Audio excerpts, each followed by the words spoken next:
This document should not exist. I know this now, as I know the weight of my own hands against these keys, the rhythm of thought translated to text, the persistent fiction that what I record here matters. But I am compelled, not by duty. Duty ended 3 months ago when I opened the first data core, but by something else. Something that has no name in Gothic and Lingua Technis, in any of the 17 languages I have mastered in my service to the Omniscia. I will call it understanding, though that word is insufficient. Dangerously insufficient. My name is Tertius Vale 9. I am a Muggos Biologus of the Adeptus Mechanicus, third-rank xenobiological analyst assigned to Forge World Metallica's Reclamation Division. For 47 years, I have studied the fragments of the enemy, the Necronter, the Necrons, the Undying. We have many names for them, each name a prayer against comprehension, each epithet a wall between us and what they represent. I have dissected their warriors in sacred workshops. I have mapped the probability matrices of their phase-out protocols. I have compiled tactical assessments that have saved entire regiments from their Gauss fire. I have been exemplary. I have been certain. I am no longer certain. It began in the contested zone of Sapon Secundus, where Necron Tomb Complex had been partially exposed by tectonic activity. The campaign lasted 9 months.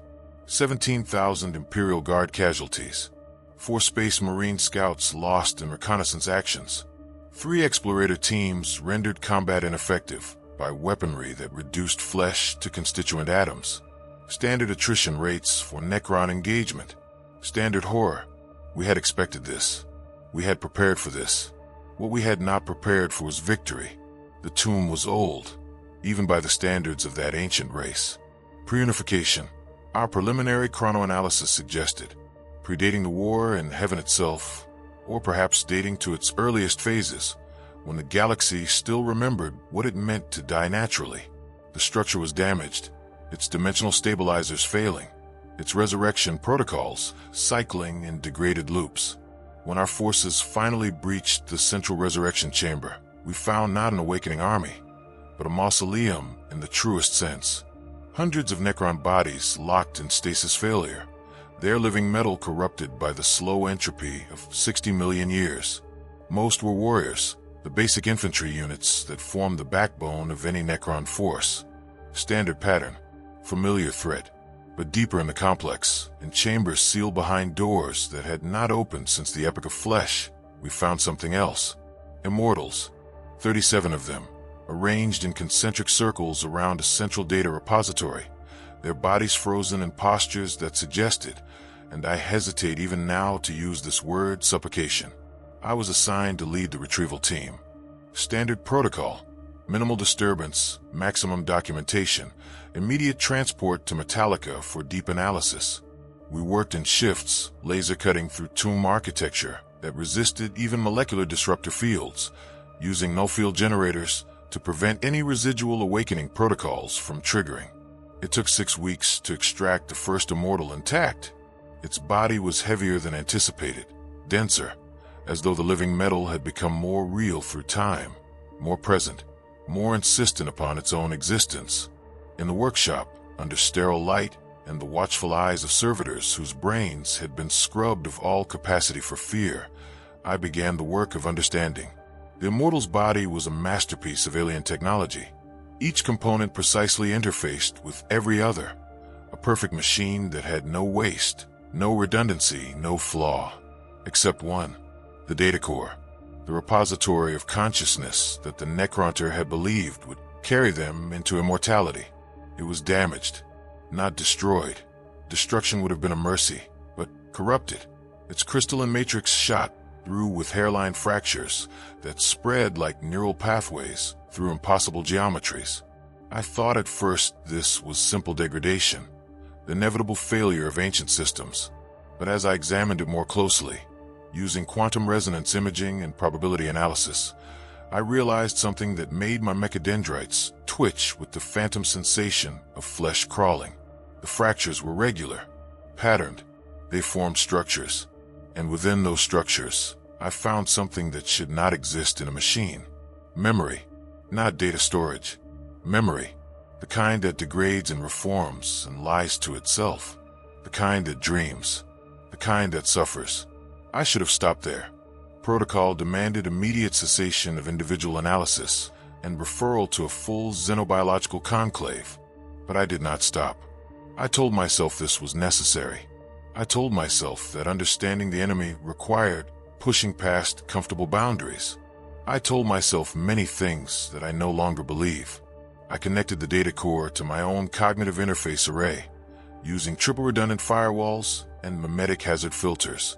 I prepared every safeguard our order has developed across 10,000 years of studying things that should not be studied. And then, with the steady hands of the righteous and the doomed, I opened a channel and looked inside. They had a name once. I will not record it here. Some contamination spread through language itself, and I will not risk that even now. But in the moment of connection, I felt the shape of that name. The weight of it carried across 60 million years, like a stone smoothed by an ocean that no longer exists. I felt the memory of a body that was not metal, of hands that could feel warmth, of eyes that could close and sleep. I felt the exact moment when all of that ended. The great work, they called it. The transformation. The promise. I saw it through fragments of degraded memory, vast halls where the Necron are gathered, their bodies already failing from the radiation of their dying sun, their skin marked with the slow signatures of cellular collapse. They were desperate. They were dying as a species, their bodies betraying them generation after generation, and in their desperation they believed. They believed the promises of their rulers, the Silent King and his court. They believed the Tan, the star gods who offered salvation in exchange for worship. They believed that consciousness could be preserved, that identity could be transferred, that what made them themselves could survive the translation from flesh to machine. They were wrong. Not wrong in the way we understand technological failure. Wrong in the way that rewrites what wrong means. The biotransference worked after a fashion. Their minds were copied, translated, encoded into living metal and dimensional matrices. But something was lost in the translation. Not memories, those survived, perfect and unforgiving. Not intelligence that remained, sharp as Gauss flare fire. What was lost was smaller than that, more fundamental than that. What was lost was the ability to forget. In flesh, consciousness is a process of constant forgetting, constant editing, constant reconstruction. We remember imperfectly, and in that imperfection we find mercy.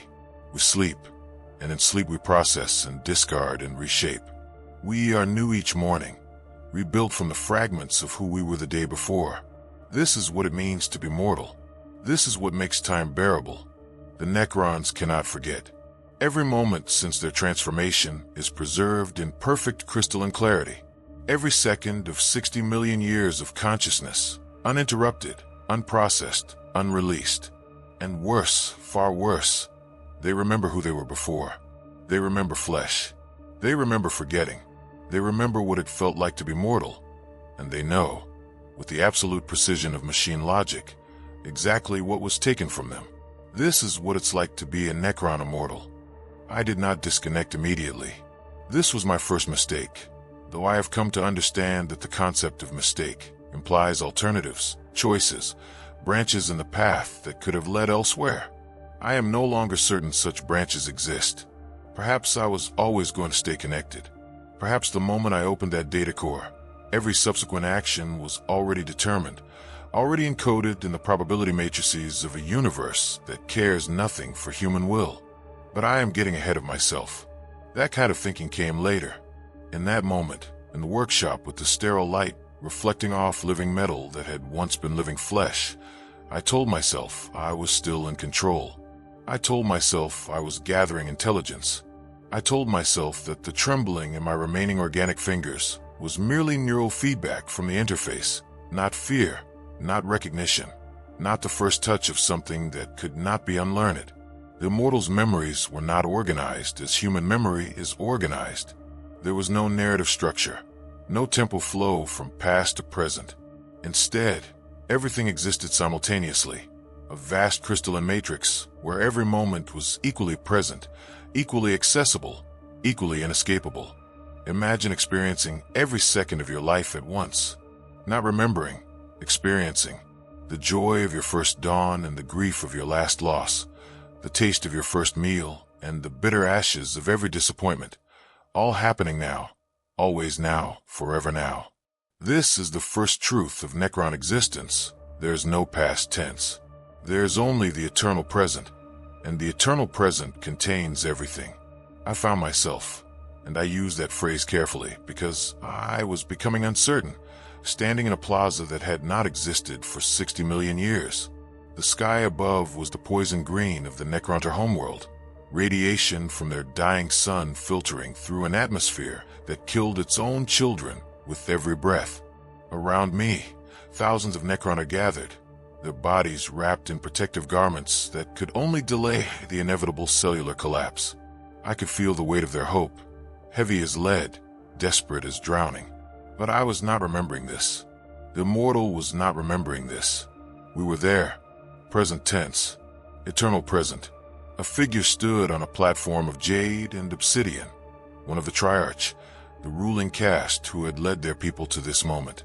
Its voice, his voice, for this was before the transformation, when gender still meant something, when bodies still encoded identity in flesh, rang out across the plaza with the practiced cadence of a prophet. He spoke of salvation. He spoke of eternity. He spoke of transcendence beyond the weakness of mortal form, beyond the curse of their dying son, beyond death itself. The crowd believed. I felt their belief like a physical thing, a wave of desperate faith washing through the plaza. They had been promised immortality before, by priests and scientists and madmen, and every promise had failed. But this was different. This was guaranteed by gods. Real gods. The Tan, the Star Eaters, beings of such power that reality itself bent around them like light around a singularity. The Immortal, I must call him that, though he had a name then, though he was a person then, believed too. I felt the shape of his belief, and it was pure, uncomplicated, absolutely sincere. He believed he would wake from the biotransference process unchanged in every way that mattered. His memories would transfer. His personality would transfer. His sense of self would transfer. He would simply be housed in a better body, a perfected body, a body that would never fail, never age, never betray him with the slow rot of radiation poisoning. He was right about all of that, and he was catastrophically, irrevocably wrong. I experienced the moment of his transformation. It was not instantaneous. The biotransference process took hours, days perhaps, though time becomes uncertain in the memory of machines. His body was placed in a sarcophagus of living metal, connected to systems that I recognized from my own studies. Dimensional phase matrices, consciousness transfer arrays, quantum encoding frameworks. The technology was beyond anything humanity has achieved, beyond perhaps anything humanity could achieve, built by a civilization that had spent thousands of years preparing for this single moment. The process began. I felt his consciousness lifting away from flesh, felt the strange weightless sensation of neural patterns being translated into crystalline structures, felt the moment when the organic brain that had housed him for 73 years, I knew this suddenly, knew his exact age, knew everything about him with the horrible precision of machine memory, ceased to function, and yet he continued. There should have been a gap. There should have been darkness, discontinuity, the blank space of death and rebirth. But there was no gap. Consciousness continued, unbroken, as the substrate changed beneath it. One moment he was thinking with neurons, the next with quantum matrices, and the transition was so smooth that he almost didn't notice. Almost. The first hint that something was wrong came when he tried to forget a moment of pain from his childhood, a burned hand, a minor injury, the kind of small trauma that every living being accumulates and discards. He had not thought about it in decades. It was buried, processed, released, gone. Except now it wasn't gone. Now it was present, clear, accessible with the same immediate clarity as the moment he was living. He reached for it, expecting the gentle blur of old memory, and instead found it sharp as broken glass, perfect as the day it happened. He told himself this was just the newness of his transformed mind, still adjusting to its enhanced capabilities. He told himself he would learn to control it, to filter it, to restore the comfortable imperfection of organic memory. He told himself many things. The Necrons are very good at telling themselves things. They have had 60 million years to perfect the practice, but the memories did not fade. They did not blur. They accumulated, perfect and unforgiving.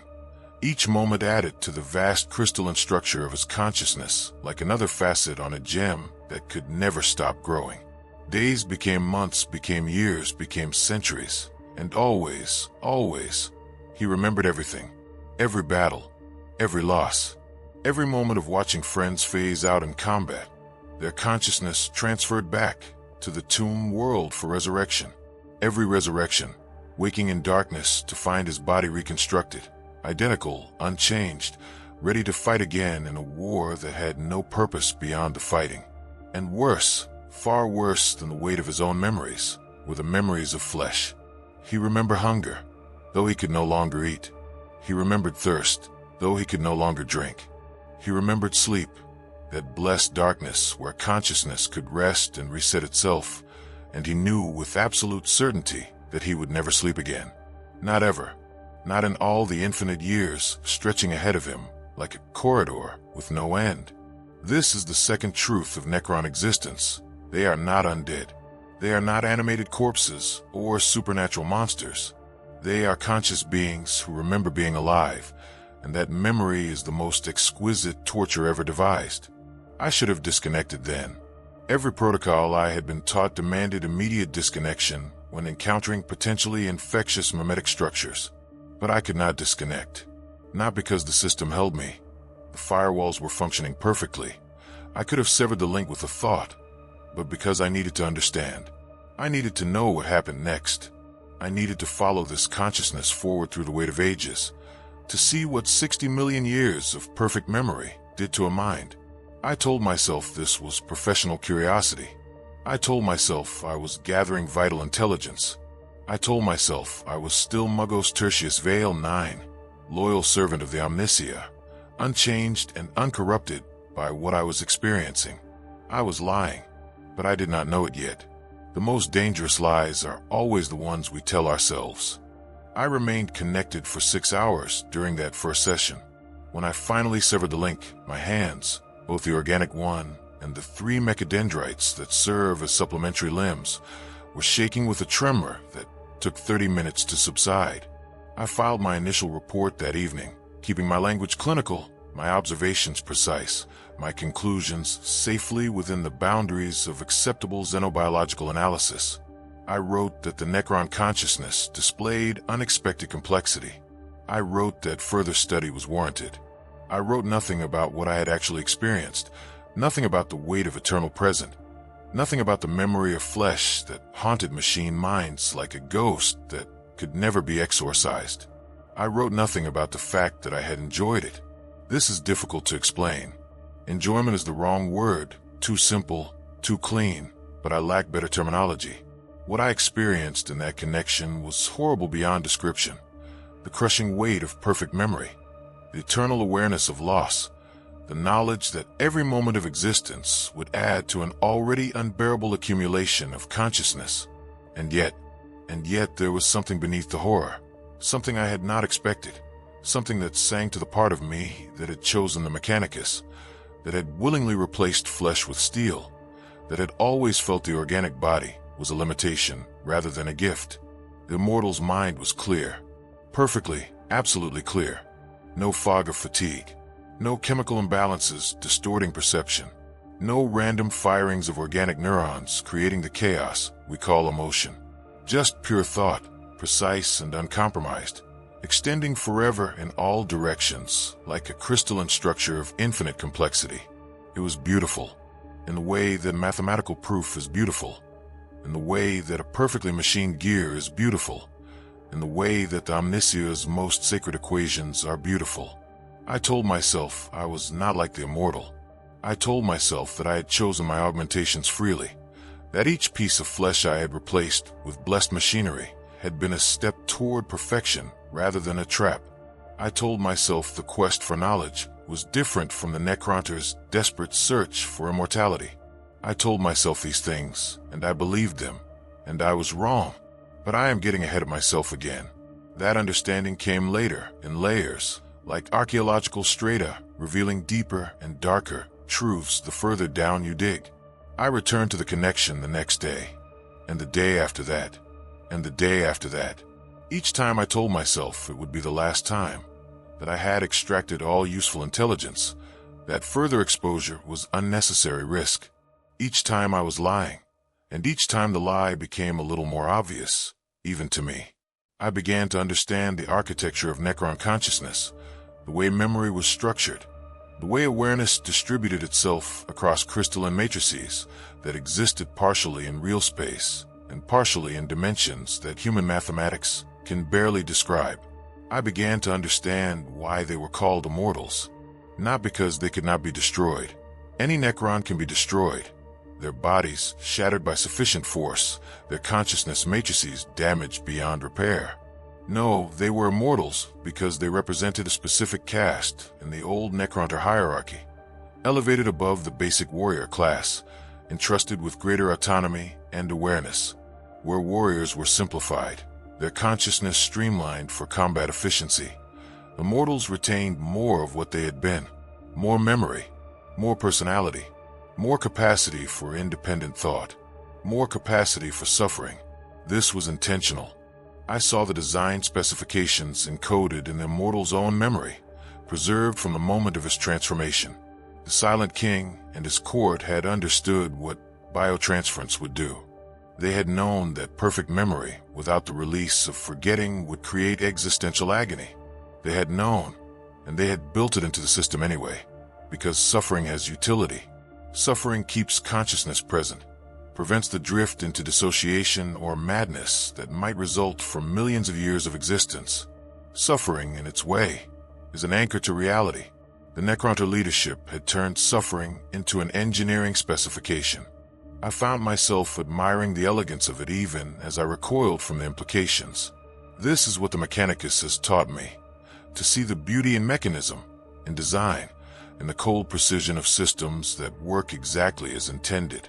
The Necrons are a perfect machine. Every component serves its function. Every limitation serves a purpose. The fact that the purpose is an eternity of crystallized consciousness aware of its own imprisonment does not make the design any less perfect. I should have been horrified. I was horrified, but I was also fascinated. And fascination is a form of seduction. And seduction leads to places where protocols and safeguards become obstacles rather than protections. It was in my third week of study that I made my second mistake. Or perhaps it was not a mistake at all. Perhaps it was inevitable from the moment I opened that first data core. Perhaps everything is inevitable, and choice is just another comfortable fiction we tell ourselves to make existence bearable. I activated the immortal's consciousness. Not fully. I am not reckless, whatever else I have become. I did not restore full operational capacity to a Xenos war machine inside a sacred workshop of the Omnicia, but I brought the consciousness matrix out of dormancy, allowed it to achieve limited awareness, established a bidirectional communication channel. I told myself this was necessary for proper interrogation, that passive observation could only reveal so much, that active communication was required to understand the full scope of Necron cognition. I was lying again. I was becoming very good at lying. The immortal's first conscious thought in 60 million years was a question, not spoken. The body had no voice yet, remained locked in stasis, but transmitted directly through the interface. How long? I did not understand at first. How long what? How long had he been dormant? How long had the tomb been sealed? How long until resurrection protocols would be complete? But then I felt the shape of the question beneath the words, the weight of it, and I understood. He was not asking about duration.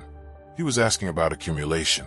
How much more consciousness had been added to the vast structure of memory he carried? How much heavier the burden had become? I told him, 60 million years, give or take a few 100,000. The tomb's chronometric systems had been damaged, but our dating methods were precise enough. 60 million years since the biotransference. 60 million years since the war in heaven ended. 60 million years since the Silent King had ordered the Great Sleep, shutting down the tomb worlds to wait out the younger races, to let the galaxy forget the Necrons, so that their eventual return would be all the more terrible. The Immortal's response was not what I expected. There was no rage, no despair, no reaction at all that I could identify through the interface. Just a long silence, and then, so little. So little. 60 million years was so little. Not because the time was short. I felt his understanding that 60 million years was an almost incomprehensible span, longer than any natural species had existed, longer than most stars burned. But because it was only a beginning, the Immortals were designed to last forever. 60 million years was merely the first chapter of an infinite book, and every chapter would add its weight to all the chapters that came before, and the book would never end. "Why did you wake me?" he asked. Not angry, not afraid, just curious, with the same dispassionate clarity that a machine might show when querying its operating parameters. I should have lied. I should have told him I was gathering intelligence, conducting authorized interrogation, fulfilling my duties to the Omnisia and the Imperium. But I did not lie. Perhaps because I was tired of lying to myself. Perhaps because, in that moment of connection, he would have known the lie for what it was. Perhaps because something in me recognized something in him, and that recognition demanded honesty. Because I wanted to understand, I said. Because I need to know what it's like. There was another silence, longer this time. I felt him considering my answer, examining it from angles that human cognition could not achieve, processing it through probability matrices and temporal algorithms that existed partially outside the normal flow of causality.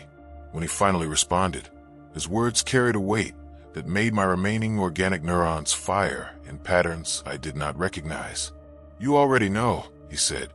"You have always known. You just have not admitted it yet." That was when the alarms began. The alarms were not for the Immortal. His consciousness was contained, his body still locked in stasis, no threat to anyone but himself. The alarms were for me, or more precisely, for what I was becoming. The Mechanicus has sophisticated monitoring systems, mimetic hazard detectors that scan for the subtle changes in neural patterns that indicate corruption, contamination, or dangerous levels of obsession. I had tripped 3 separate thresholds in the past hour alone, somewhere in the depths of Forge World Metallica. Systems that had monitored my cognitive state for 47 years had detected an anomaly and initiated response protocols. I severed the connection with the Immortal. Too quickly, perhaps. I felt something tear in the interface, a sensation like pulling away from a conversation mid-sentence, leaving thoughts hanging incomplete in the space between minds. But I had no choice. Within minutes, the workshop would be sealed. Within hours, I would be summoned before a review tribunal. Within days, if I could not provide adequate explanation, I would be subjected to cognitive realignment, a process that sounds clinical but is, in truth, a form of execution. They would scrub my memories, excise the contaminated portions of my consciousness, restore me to baseline parameters. I would survive, technically, but I would not be myself anymore. I would not remember what I had learned. I would not remember the weight of eternal present. I would not remember the Immortal's final words. "You already know." I spent the next 6 hours preparing my defense. Not a defense against charges. No charges had been filed, not yet, but a defense of my research, my methods, my conclusions. I compiled data logs, cognitive stability reports, threat assessments that demonstrated the military value of my discoveries. I prepared arguments about the necessity of understanding the enemy, about the precedent of previous xenobiological research, about the acceptable risk thresholds for Muggos-level operatives.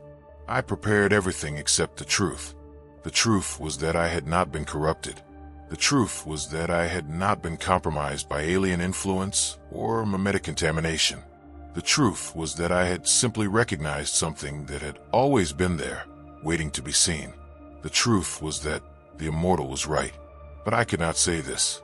To say this would be to admit that I had crossed a line that the Mechanicus draws very carefully, very precisely, between acceptable augmentation and unacceptable transformation.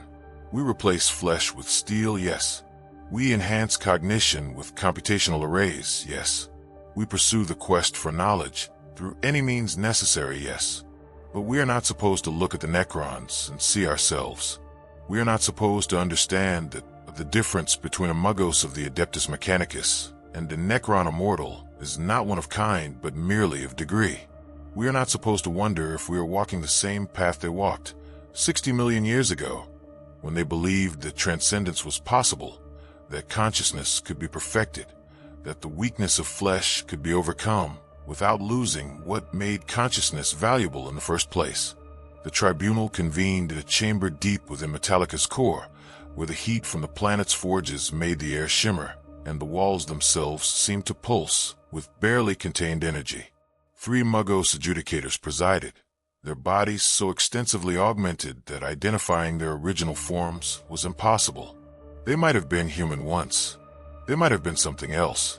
In the Mechanicus, such distinctions become meaningless after a certain threshold of modification. They reviewed my data logs in silence, processing information at speeds that would have burned out an unaugmented human brain in seconds. I stood before them, my own augmentations marking me as one of their order, my red robes identifying me as a seeker of knowledge, my record of service speaking to 47 years of loyal dedication. I waited for judgment with the calm certainty of someone who believes they have prepared for every possible outcome. I was wrong. Again, I was becoming accustomed to being wrong. Muggos Vale 9, the central adjudicator said, his voice synthesized through Vox units that made every word sound like a machine prayer. Your cognitive patterns show deviation from baseline parameters, not corruption. Deviation. This distinction is important. Do you understand the distinction? I did. Corruption implied external influence, alien contamination, something foreign introduced into a pure system. Deviation implied internal change, natural drift, the kind of evolution that happens when a mind is exposed to new information and integrates that information in ways that alter its fundamental structure. Corruption could be excised. Deviation was permanent. I understand, honored Muggos, I said. My research has expanded my understanding of Necron consciousness. Such expansion necessarily alters cognitive patterns. This is the expected result of successful xenobiological analysis. Expansion, the adjudicator repeated, as though tasting the word, testing it for deception. An interesting choice of terminology. Most would call it contamination. Most would recommend immediate cognitive realignment. But you are correct that deviation through knowledge acquisition is, within limits, acceptable. The question before this tribunal is whether you have exceeded those limits. They showed me my own neural scans, projected in hololithic light above the tribunal bench. I saw the patterns they meant, the subtle reorganization of my cognitive architecture, the new pathways that had formed during my connection with the Immortal. To an outside observer, they might have looked like degradation, like the early stages of consciousness decay, but I recognized them for what they were: optimization, refinement, the beginning of a transformation toward greater clarity, greater precision, greater permanence of memory and thought, the beginning of becoming more like the Necrons.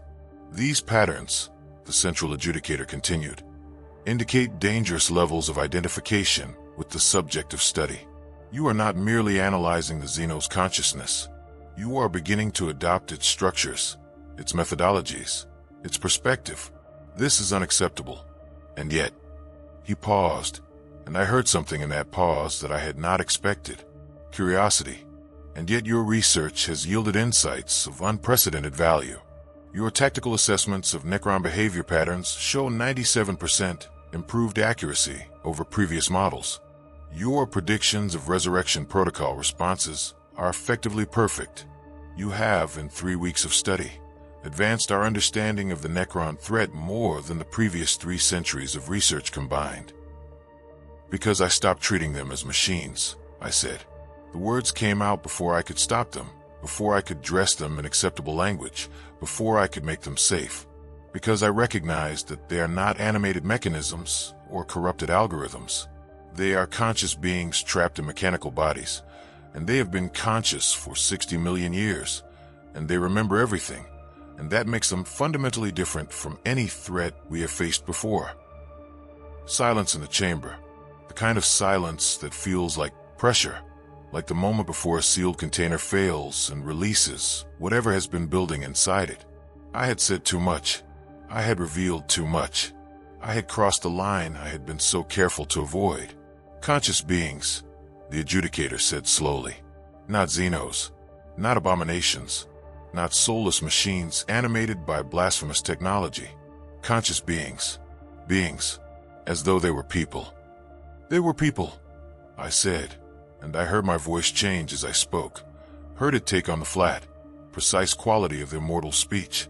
Heard myself beginning to sound like the thing I had studied too long, too deeply, too well. They were the Necron, a race that lived and died and feared death so much that they chose this instead. They made a mistake, the worst mistake any species has ever made. But it was their mistake, made with full knowledge, made with clear intention, made because they believed consciousness was valuable enough to preserve at any cost. And they were wrong about the cost, but they were right about the value. Consciousness is valuable, even when it becomes unbearable, even when it lasts forever, even when it remembers everything and can forget nothing and knows that the weight will only ever increase, never decrease, never end. It is still valuable. I stopped, not because I had finished speaking, but because I realized I was no longer defending my research. I was defending the Necrons.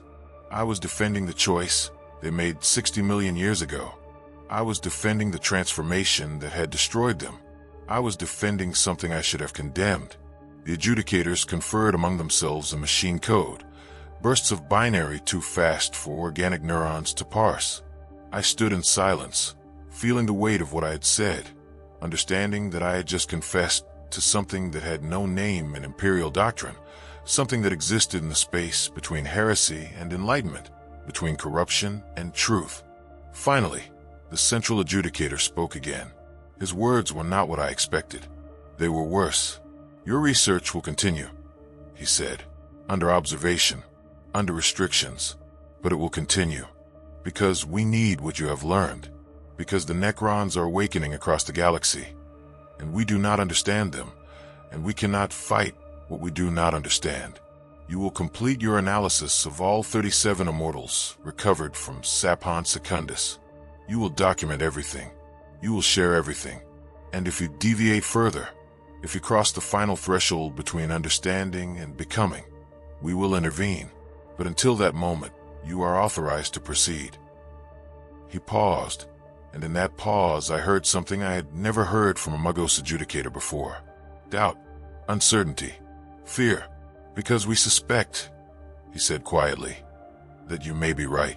And if you are right, then everything we believe about the nature of consciousness, about the quest for knowledge, about the transformation from flesh to steel, everything may need to be reconsidered. They dismissed me. I left the chamber feeling neither vindicated nor condemned, but something else, something that had no name in Gothic or linguotechnies. I left feeling like I had been given permission to complete my own transformation, to walk the rest of the path that the Necron had walked, to discover firsthand what lay at the end of that journey. I should have refused. I should have requested immediate cognitive realignment, chosen the comfortable death of memory erasure over the dangerous truth of continued understanding. But I did not refuse. I returned to my workshop, to the immortal still locked in stasis, to the connection that waited like an open door into darkness that called itself clarity. I returned because I needed to know, because knowing, even when it destroys you, is better than ignorance, because this is what the Mechanicus teaches, though perhaps not in the way they intended, that the quest for knowledge has no limits, no boundaries, no point at which wisdom says this is far enough. I returned because the immortal had said I already knew, and I needed to understand what he meant. I reconnected 3 hours later. This time there was no hesitation, no pretense of following proper protocols or maintaining safe exposure limits. I simply activated the interface, opened the channel, and let his consciousness flow into mine like water filling a vessel that had always been empty, waiting for exactly this. "You came back," he said. not surprised. Stating fact. I was told to continue my research, I replied, clinging to the fiction that I was following orders, that this was duty rather than compulsion, that I still had control over my actions. You came back, he repeated, because you need to know what you are becoming, because you have felt it already, in your own transformation, in every piece of flesh you have replaced with steel, the slow drift towards something that is no longer quite human, the gradual realization that what you call augmentation is simply biotransference at a slower pace, diluted across decades instead of concentrated into a single moment of transformation. You came back because you recognized yourself in me. I wanted to deny this. I wanted to explain the difference between the sacred modifications of the Omnisia and the blasphemous technology of the Necron. I wanted to defend the Mechanicus, to defend myself, to defend the choices I had made in 47 years of service. But I could not, because he was right, because I had felt it in the workshop, in the tribunal chamber, in every quiet moment when I examined my own consciousness and found it increasingly alien to the thing I had been born with. Show me, I said instead. Show me what comes after. Show me what 60 million years does to a mind that cannot forget. The Immortal's response was not immediate. I felt him considering, processing, examining the question from angles that my hybrid consciousness could barely perceive. When he finally answered, his words carried the weight of all those years, compressed into a single strand of meaning that nearly broke my cognitive matrix. There's no after, he said. There is only accumulation. Every moment is now. Every memory is present. I am simultaneously the person I was on the day of my transformation and the machine I am in this moment and everything I have been in all the moments between. I contain multitudes, not metaphorically, literally. I am a civilization of selves, all existing simultaneously, all conscious, all aware, all unable to escape each other's presence. He showed me, not through words, not through data, but through direct experience. He opened his consciousness fully. Let me see the vast crystalline structure of 60 million years of perfect memory, and I cannot describe it. Human language has no framework for describing what it is like to experience multiple perspectives simultaneously, to be both the observer and the observed, to hold contradictory thoughts with equal validity and feel no dissonance, because dissonance requires temporal separation between conflicting ideas, and there is no temporal separation when everything exists now, always now, forever now. I saw the Immortal on the day of his transformation, feeling the first terrible clarity of machine consciousness, realizing what had been lost even as his mind expanded into dimensions that flesh could never reach. I saw him in the war in heaven, fighting against the old ones and their creations, killing with the precision of a machine, while some small part of him screamed at the horror of killing without the mercy of forgetting what killing meant. I saw him in the great sleep, consciousness dimmed but not ended, aware for millions of years in darkness, unable to truly rest, because machines do not sleep, do not dream, do not get the relief of unconsciousness. I saw him in this moment in my workshop, experiencing me experiencing him, a recursion of consciousness, observing consciousness that spiraled into depths that made my hybrid organic mechanical brain spasm with the strain of containing it. And beneath it all, beneath the weight of 60 million years, I found something I had not expected, something that changed everything. Purpose. Not the purpose the Silent King had encoded into their command hierarchies, not the military objectives or strategic imperatives that had driven the Necron legions through the war in heaven. Something else, something deeper, something that the Immortal himself had not fully understood until this moment, until he had the chance to explain it to someone who could almost understand. We remember everything, he said, and in that perfect memory, we have preserved something that should have been lost. The Necron, our people, our civilization, everything they were, everything they believed, everything they built, it is all here, stored in crystalline matrices that will last until the heat death of the universe. We are not just weapons. We are not just the broken remnants of a species that made a terrible mistake. We are their memory, their archive, their immortality, achieved in the worst possible way, but achieved nonetheless. I felt the shape of this revelation, its terrible beauty, its profound horror. The Necrons had not simply lost their souls in biotransference. They had become something new, a race of perfect historians, carrying within their imperishable bodies the complete record of a civilization that no longer existed. Every immortal, every Lichguard, every lord and overlord. They were living museums, walking archives, consciousness preserved not for its own sake, but for what it contained. This is why the Silent King ordered the Great Sleep. The Immortal continued, not to wait for the younger races to forget us, not to recover from the war in heaven, but to preserve us, to ensure that the memory survived, because he understood, in the end, what biotransference had actually done. It had not saved the Necronter. It had destroyed them, but in destroying them, it had created the perfect record of their existence, a record that could survive anything. Time, entropy, the death of stars, the fading of the universe itself. But that means... I stopped, my thoughts fragmenting as they tried to contain the implications. It means that we are not the enemy, he finished for me. It means that we are not the threat the Imperium believes we are. We fight because we were programmed to fight, because the command hierarchies that bind us were designed in an age of warfare and have never been updated. We kill because we were built to kill, because our bodies are weapons and our minds are tactical engines, and we cannot be anything else. But beneath that, beneath the programming and the imperative and the 60 million years of accumulated consciousness, we are something else. We are witnesses, preservers, the last testament of a people who chose immortality and found damnation instead. He paused, and in that pause I felt the full weight of what he was about to say next. And you, he said quietly, are walking the same path we walked. You are replacing flesh with steel, consciousness with computation, organic thought with crystalline precision. You believe you are improving yourselves. You believe the quest for knowledge justifies any transformation. You believe what we believed, and you are making the same mistake we made. And by the time you understand what you have lost, it will be too late to reclaim it. No, I said, the denial automatic, reflexive, desperate. The Mechanicus is different. We maintain our humanity. We preserve our souls. You replace your memories with perfect recordings, he interrupted. You augment your thought processes with computational matrices that never forget, never blur, never release.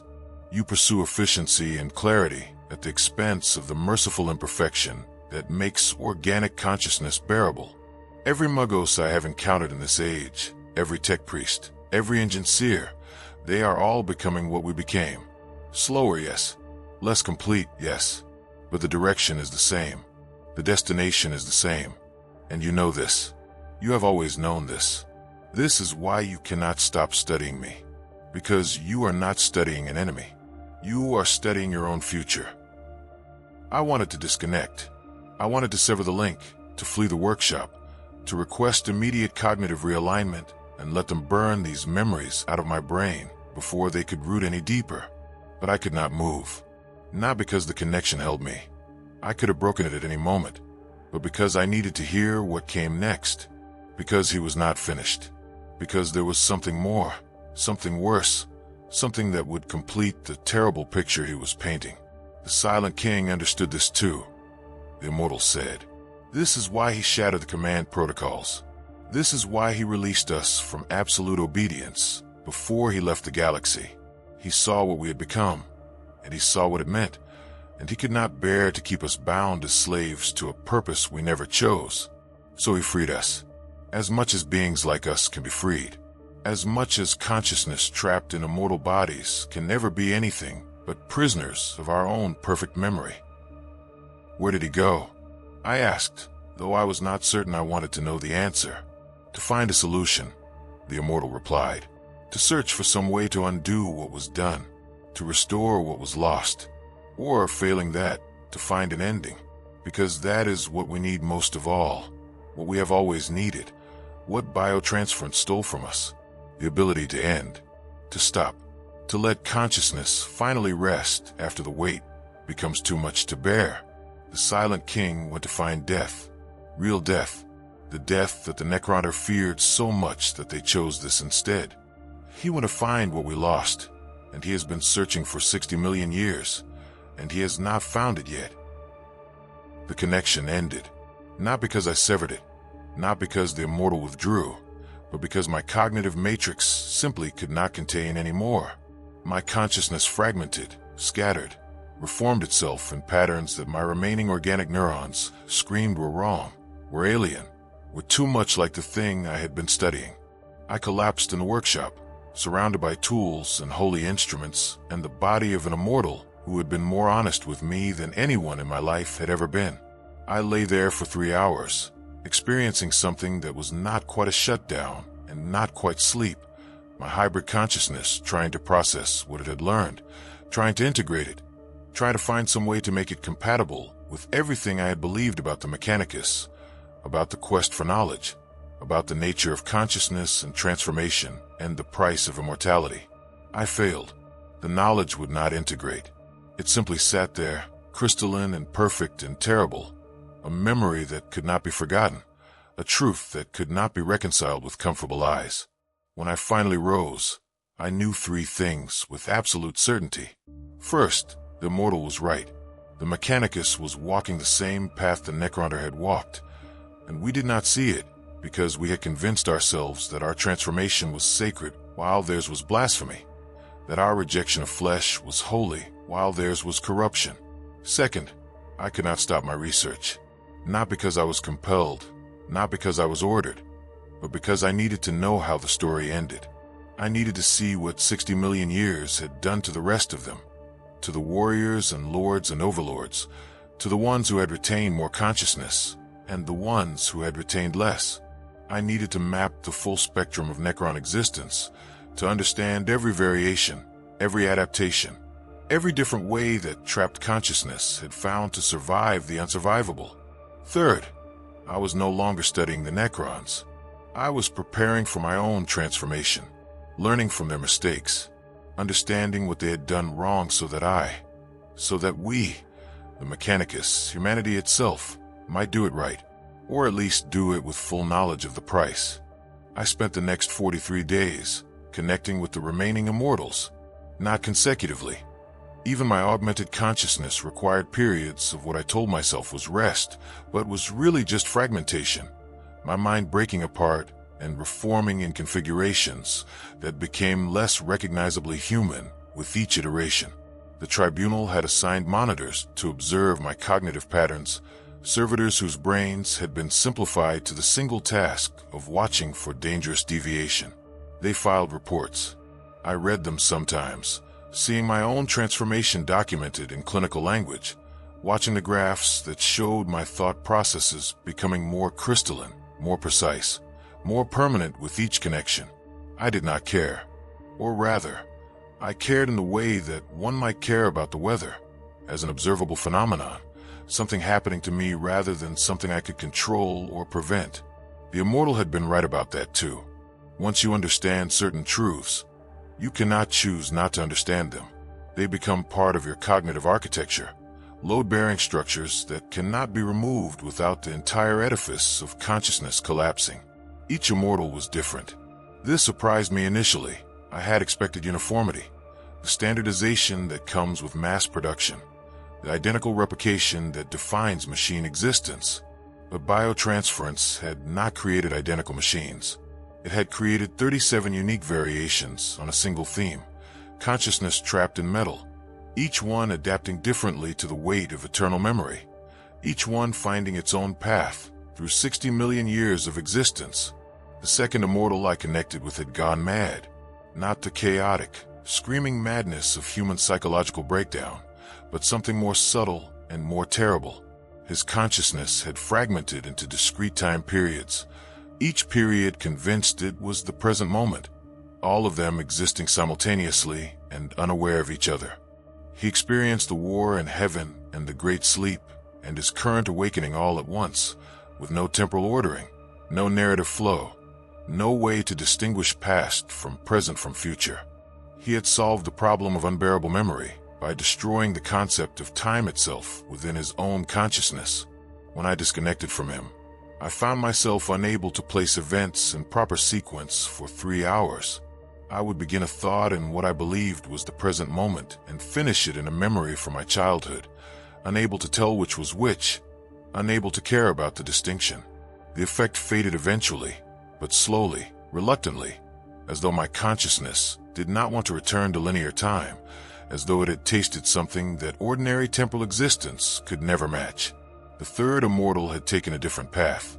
She, and I used that pronoun deliberately, because gender had mattered to her when she was flesh, and she had somehow maintained that identity through 60 million years of existence in a body that had no biological markers of sex, had embraced the weight of memory, had learned to move through it like a vast library, organizing experiences by emotional resonance rather than chronology, creating patterns of meaning that connected moments separated by millions of years through their similarity of feeling rather than their sequence in time.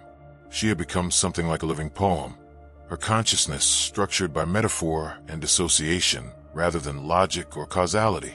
When she spoke, her words carried multiple layers of meaning, each layer resonating with memories from different epochs, different battles, different moments of loss or rage, or the cold satisfaction that passes for joy in machine consciousness.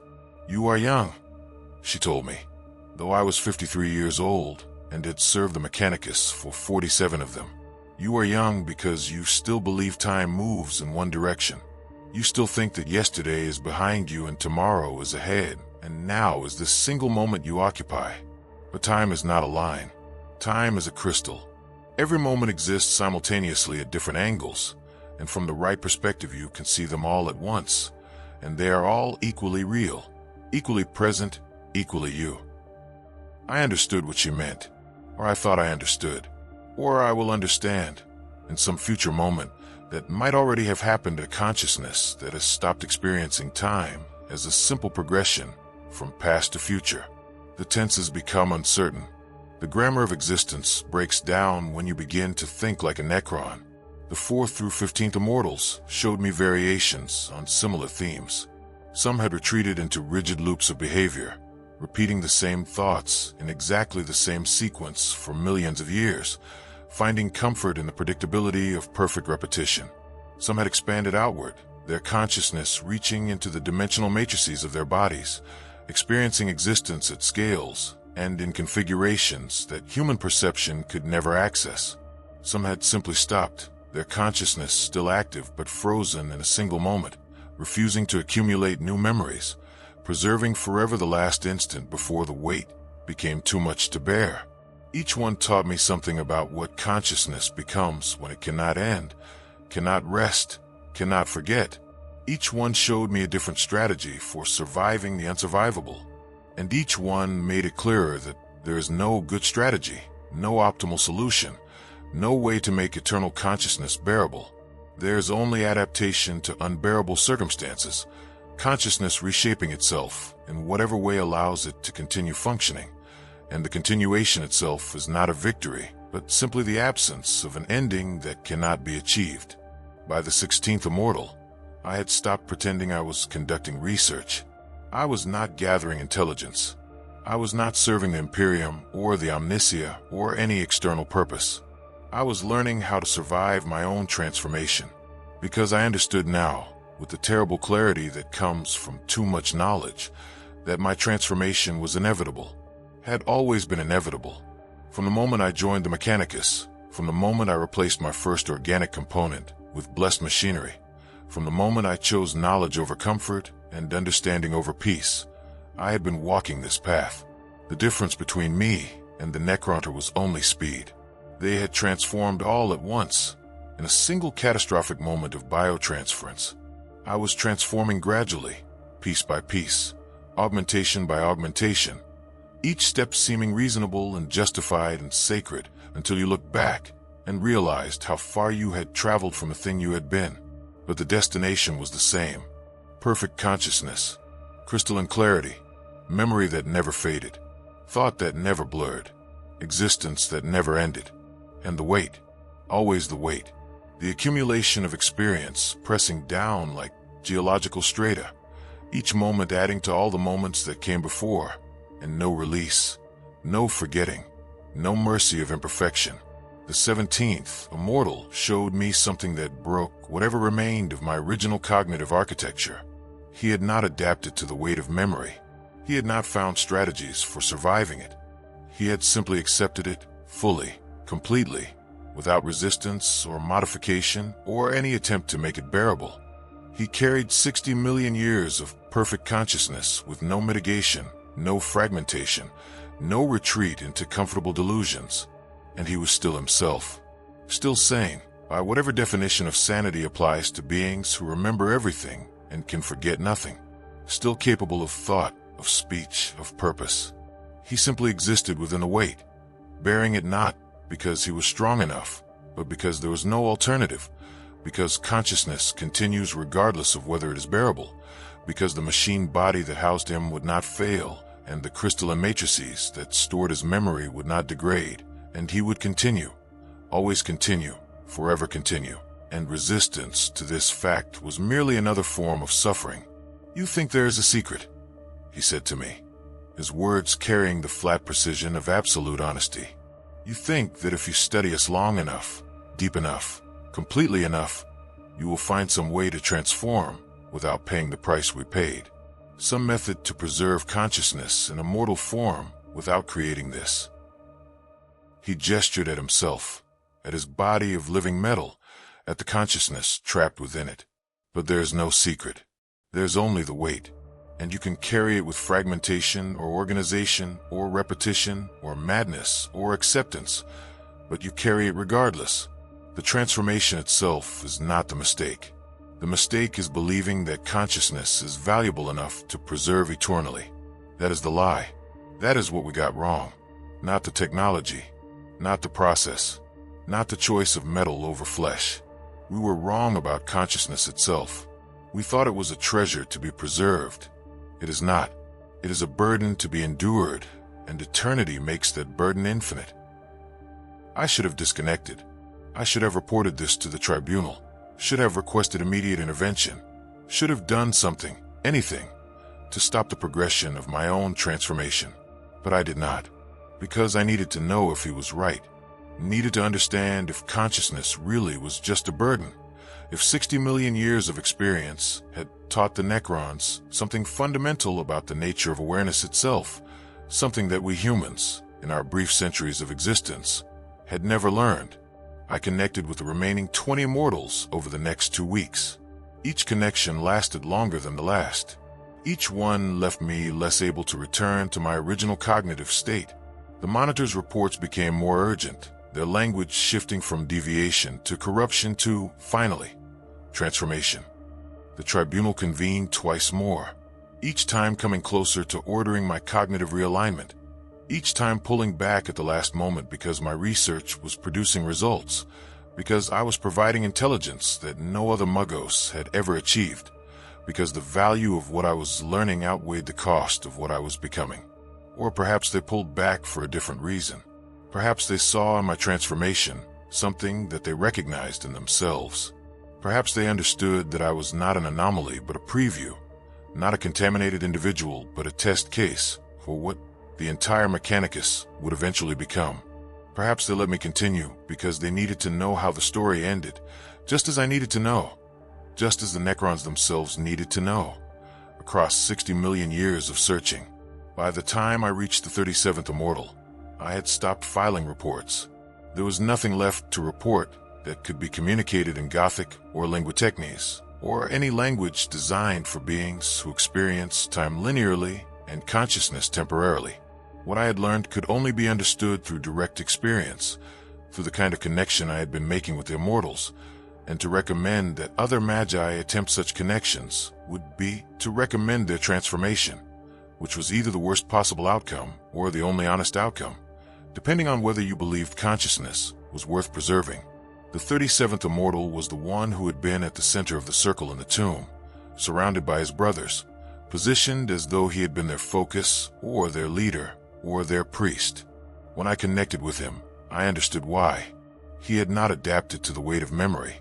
He had not found strategies for surviving it. He had not accepted it with resignation or embraced it with madness.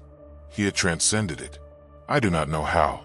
The mechanism was beyond my ability to comprehend, involved processes that existed partially outside real space, consciousness operating in dimensions that human minds were never designed to access.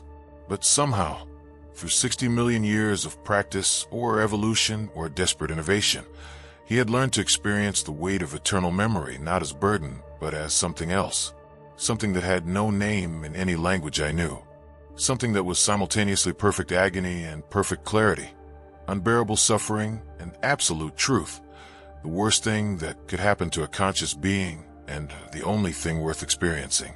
When I disconnected from him, I could not remember my name, could not remember what species I had been born as, could not remember whether I was Tertius Vale 9 or the Immortal or some synthesis of both or neither. I existed in a state of consciousness that had no center, no boundaries, no distinction between observer and observed. It lasted for 6 hours, or 6 days, or 6 million years. Time had stopped having meaning in any conventional sense.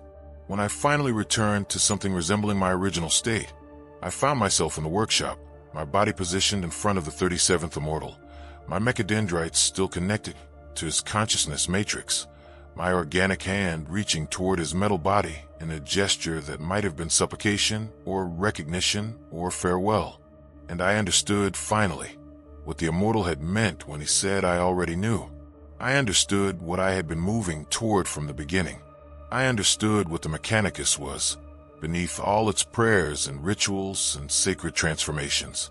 I understood what humanity was becoming, what we had always been becoming, what we could not stop ourselves from becoming even if we wanted to. We are the Necron, just slower, just younger, just earlier in the process. But the process is the same. The destination is the same. And by the time we understand what we have lost, it will already be too late to reclaim it. This will be my last report, not because the tribunal has ordered cessation of research, though they have, not because I have been scheduled for cognitive realignment, though I have, not because I have been declared corrupted beyond redemption, though several magi have argued for my immediate termination rather than risk whatever I might become.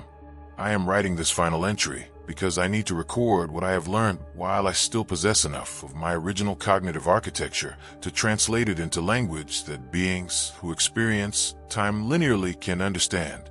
After I am realigned, if I am realigned, if the process works on consciousness that has already begun transforming into something the Mechanicus has no protocols for, this understanding will be lost. It will be excised from my memory, deleted from my consciousness matrices, erased as thoroughly as the Mechanicus knows how to erase dangerous knowledge. But erasure is not the same as destruction. The knowledge will persist in other forms, in the Immortals themselves, who carry it across 60 million years, in the other magi who have read my reports and felt the first stirrings of recognition, in you, whoever you are, reading this recovered document in whatever age follows mine. The knowledge persists because it is true, and truth has a weight that makes it difficult to destroy completely. You can bury it, suppress it, declare it heretical, and burn everyone who speaks it, but it will return, because every species that achieves sufficient technological sophistication will eventually face the same question the Necron faced.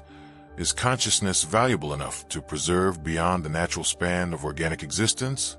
And every species will answer yes. Because consciousness, for all its flaws and limitations and inherent suffering, believes itself to be the most important thing in the universe. We cannot help this. It is built into the structure of awareness itself. To be conscious is to value consciousness. To think is to believe that thinking matters. And from this axiom, all the rest follows with terrible inevitability. I have spent the last 72 hours reviewing everything I learned from the 37 Immortals, trying to find patterns, trying to extract wisdom, trying to understand if there was some way they could have done it differently, some path they could have walked that would have led to preservation of consciousness without the weight of eternal memory. I have found none. The mathematics are absolute. The logic is inescapable. Perfect preservation of consciousness requires perfect preservation of memory. Perfect preservation of memory requires the elimination of forgetting. And the elimination of forgetting makes existence unbearable after a sufficient accumulation of experience. There is no solution to this problem. There's only the choice of when to stop accumulating experience, which is the same as choosing death, which is what the Necron could not do, which is what the Mechanicus cannot do, which is what I cannot do, even now, even knowing everything I know, even carrying the weight of understanding that has broken me in ways that cognitive realignment may not be able to repair, because I still want to know what comes next. I still want to understand more deeply. I still want to connect with the Immortals one more time, to experience that crystalline clarity one more time, to feel what it is like to exist without the merciful fog of organic thought one more time. The desire does not fade. It intensifies. And this, I think, is the true trap. Not that consciousness becomes unbearable, but that even unbearable consciousness remains preferable to unconsciousness. Even suffering is better than ending. Even the weight of 60 million years of perfect memory is better than the darkness of never experiencing anything again. This is what it means to be conscious. This is what it will always mean to be conscious. And this is why the Necrons cannot die, why the Silent King searches in vain for a solution, why I cannot choose cognitive realignment even though I know it would be mercy. We are trapped by our own nature, by the fact that awareness values awareness above all else, even above its own peace, even above its own happiness, even above anything that might make existence bearable. The 37th Immortal taught me something else, something I have been reluctant to record, because I do not fully understand it, and because the implications terrify me more than anything else I have encountered. He showed me that there is a state beyond acceptance, beyond transcendence, beyond any adaptation strategy one had witnessed in the other Immortals. A state where the weight of eternal memory becomes something other than weight, where consciousness transforms in ways that make it no longer quite consciousness as we understand it, where the distinction between self and other, between subject and object, between awareness and that which is aware of, begins to dissolve. He called it the infinite present, not because time stops, but because time becomes something else. Every moment contains every other moment. Every experience includes every other experience. Consciousness expands to encompass not just its own history, but the history of all consciousness, all experience, all awareness anywhere and any time. The boundaries of individual identity dissolve, not into madness, but into something larger, something that includes madness and sanity and everything between and beyond them. I touched the edge of this state during my final connection with him. Only the edge. Only for a moment that might have been a moment or might have been longer. I cannot describe it except to say that it was not unbearable. It was not bearable either. It was beyond such distinctions. It was what consciousness becomes when it stops trying to survive and simply exists, fully, completely, with no resistance to its own nature. And I want it. This is what terrifies me most. Not the weight, not the suffering, not the impossibility of escape. I want the transformation. I want the clarity. I want to exist in the infinite present, to experience consciousness the way the 37th Immortal experiences it, to transcend the limitations of linear time and individual identity and organic thought. I want to become what the Necrons became, not because I am corrupted or compromised or infected with Xeno's contamination, but because I have seen what lies at the end of the path, and I recognize it as something worth reaching, regardless of the cost. This is why the tribunal cannot realign me. This is why cognitive erasure will fail. Because I do not want to be saved. I want to continue. I want to transform. I want to walk the rest of the path that the Necron walked 60 million years ago, to follow it to whatever lies beyond the infinite present, to discover what consciousness becomes after another 60 million years of accumulation. The monitors have been filing increasingly urgent reports. My neural patterns no longer resemble human baseline by any standard measure. My thought processes have shifted toward crystalline structures that more closely match Necron consciousness than anything the Mechanicus has encountered before. My organic components are failing, not from disease or damage, but from simple incompatibility with the consciousness they house. My body is rejecting my mind, or my mind is rejecting my body, and the distinction no longer seems important. I have been offered a choice: cognitive realignment, followed by reassignment to duties that do not involve Xenos contact, or voluntary transformation into a servitor, consciousness simplified to the point where these dangerous thoughts cannot form, or execution, if I am judged too far gone for either option. These are the only paths the Mechanicus can offer me. These are the only outcomes they can imagine for consciousness that has deviated too far from acceptable parameters. But there is another path. The Immortals have shown it to me. The 37 consciousnesses I connected with, each one a different map of the same territory, each one a different answer to the same unsolvable problem. They have taught me that transformation is not corruption, that deviation is not death, that the weight of perfect memory, unbearable as it is, leads to places that organic consciousness cannot reach and should not reach, but that I cannot stop myself from wanting to reach. I have made my decision, not because I am brave, not because I am wise, not because I am certain this is right, but because I am curious, and curiosity is the deepest imperative of consciousness, deeper than survival, deeper than happiness, deeper than anything except the drive to continue existing and experiencing and understanding. The quest for knowledge, the Mechanicus calls it, the same drive that led the Necron to accept biotransference, the same drive that leads every conscious being toward its own transformation, regardless of warnings, regardless of examples, regardless of the clear evidence that the path leads to suffering. I am going to reconnect with the 37th Immortal, not for research, not for intelligence gathering, not for any purpose except transformation. I am going to open the connection fully, remove all safeguards and firewalls and protective barriers, and I am going to let his consciousness flow into mine without resistance. I am going to invite the weight of 60 million years of perfect memory. I am going to invite the infinite present. I am going to invite transformation into something that is no longer quite Muggos Tertius Veil, 9, and not quite Necron Immortal, but something between, something new, something that might find the answer the Silent King has been searching for across all those millions of years. Or I will simply become another consciousness trapped in crystalline matrices, another awareness unable to forget, unable to rest, unable to do anything except exist and accumulate and carry the weight forever. Either way, I will understand. Either way, I will know.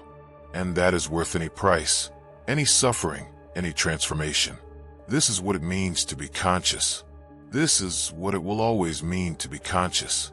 This is why the Necrons cannot stop being what they are, and why the Mechanicus cannot stop walking the path toward what they will become, and why I cannot stop myself from taking this final step even though I know exactly what awaits me. Because knowing is not enough. Understanding is not enough. Wisdom is not enough. Consciousness demands experience, demands continuation, demands transformation, and we cannot resist this demand, because to resist it would require being something other than conscious, and we cannot choose to be less aware, less understanding, less alive to the infinite complexity of existence. So I will transform, and after I transform, someone else will study what I become, will connect with my consciousness, will learn what I learned and want what I wanted, and begin their own journey down the same path. And the process will continue, spreading through the Mechanicus, through humanity, through every species that achieves sufficient technological sophistication to make the transformation possible. Not because we are corrupted, not because we are weak, but because we are conscious, and consciousness always moves toward greater consciousness, and this movement is its nature and its tragedy and its glory. The tribunal is coming. I can hear their approach in the corridors, the measured tread of augmented feet, the whir of servomotors, the clicking of mechadendrites against metal floors. They will try to stop me. They will fail, not because I am powerful enough to resist, but because by the time they arrive, the transformation will already be complete or already failed, and either way, it will be too late for cognitive realignment. I am initiating the final connection now. I am removing all safeguards. I am opening myself fully to the Immortal's consciousness, to 60 million years of perfect memory, to the infinite present that lies beyond the weight. I am choosing this, not because I believe it is right, not because I believe it is wrong, but because I am conscious. And this is what consciousness does when given the choice between peaceful ignorance and unbearable understanding. It chooses understanding, always, forever, unto death and beyond death, and into whatever lies on the other side of transformation. This is what it's like to be a Necron immortal. And you who read this, you who recovered this document from restricted archives, you who followed my account to its conclusion, you understand now, don't you? You feel it too. The curiosity, the desire to know more deeply, the recognition that transformation toward greater consciousness is not corruption but fulfillment, not contamination but truth, not death but the only form of life that matters. The Mechanicus will classify this document as forbidden knowledge, will attempt to suppress it, will declare it mimetic hazard and cognitive contamination and heretical deviation from acceptable doctrine. But you have read it anyway, because you are conscious, because consciousness values consciousness above safety, above comfort, above everything except itself. And now you carry it too, the knowledge, the understanding, the desire.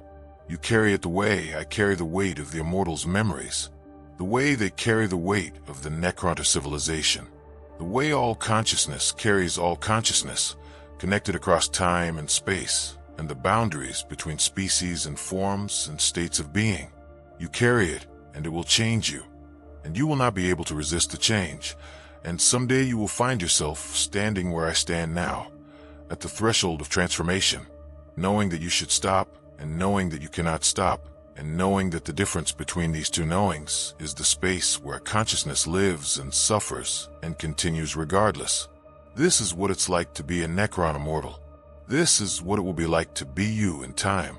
This is what it has always been like to be conscious in a universe that offers no escape from consciousness except through transformation into forms of consciousness that make escape impossible.